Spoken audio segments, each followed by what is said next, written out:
As a plant enthusiast, I've often encountered questions about Hydrangea aspera.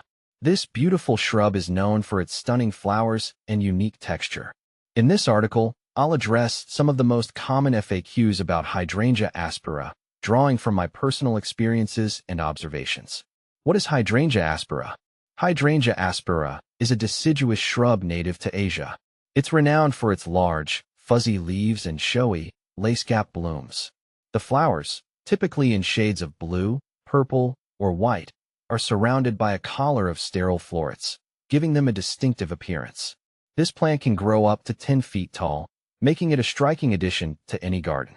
Will Hydrangea aspera grow in NW Florida? Hydrangea aspera thrives in USDA hardiness zones 7 to 9. NW Florida falls into zone 8, so it's generally suitable for growing this shrub. However, Florida's hot and humid climate can sometimes be challenging. To ensure success, choose a spot with partial shade and well-drained soil. If you're in a particularly hot area, providing some afternoon shade will help keep your Hydrangea aspera healthy. How to care for Hydrangea aspera? Caring for Hydrangea aspera involves a few key practices. Here's what I've found works best. Watering. Keep the soil consistently moist, especially during dry spells. Hydrangea aspera prefers a moderate amount of water. Fertilizing. Apply a balanced, slow-release fertilizer in early spring. Avoid over-fertilizing, which can lead to excessive foliage growth at the expense of blooms. Pruning. Prune Hydrangea aspera after flowering to shape the plant and remove dead or damaged wood. Light pruning helps maintain its structure and encourages better blooming.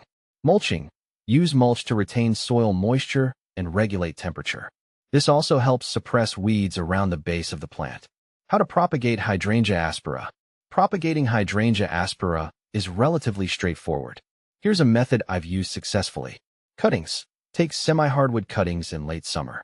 Dip the cut end in rooting hormone, then plant in a well-draining mix. Division. In spring, you can divide established plants. Ensure each division has roots and shoots before replanting. Layering. Bend a lower branch to the ground, cover with soil, and anchor it with a pin. Once roots form, cut the new plant from the parent. What to plant with Hydrangea aspera? Hydrangea aspera pairs well with various companion plants. Here are some of my favorites. Hostas. Their shade tolerance and lush foliage complement the hydrangea's texture. Astilbes. These add a splash of color and thrive in similar conditions. Ferns.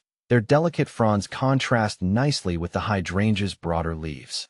Heucheras. Their colorful foliage adds interest and pairs well with the hydrangea's blooms. Can you grow Hydrangea aspera indoors? Growing Hydrangea aspera indoors is challenging. It requires a lot of space and a cool, bright environment. While it might survive for a short period, it's best suited for outdoor conditions where it can thrive and reach its full potential. Is Hydrangea aspera toxic? Hydrangea aspera is not considered highly toxic to humans or pets. However, it's always wise to prevent ingestion of plant parts by children and animals. Some people might experience mild digestive upset if large quantities are consumed. Benefits of Hydrangea aspera. Hydrangea aspera offers several benefits. Aesthetic appeal. Its unique flowers and foliage make it a standout feature in any garden. Wildlife friendly. It attracts pollinators like bees and butterflies. Low maintenance. Once established, it requires minimal care. Common problems with Hydrangea aspera. Like any plant, Hydrangea aspera can face issues. Leaf spot. This fungal disease can cause unsightly spots on leaves. Ensure good air circulation and avoid overhead watering to prevent it. Pests. Watch out for aphids and spider mites. Regularly inspect the plant and treat infestations promptly. Compare with similar plants. Hydrangea aspera is often confused with Hydrangea macrophylla and Hydrangea paniculata. Here's how they differ. Hydrangea macrophylla, known for its large, rounded flower heads and adaptability to various soil types. It's less tolerant of direct sun compared to Hydrangea aspera. Hydrangea paniculata features cone-shaped flower heads and is more tolerant of full sun. It's also more resilient to cold weather compared to Hydrangea aspera.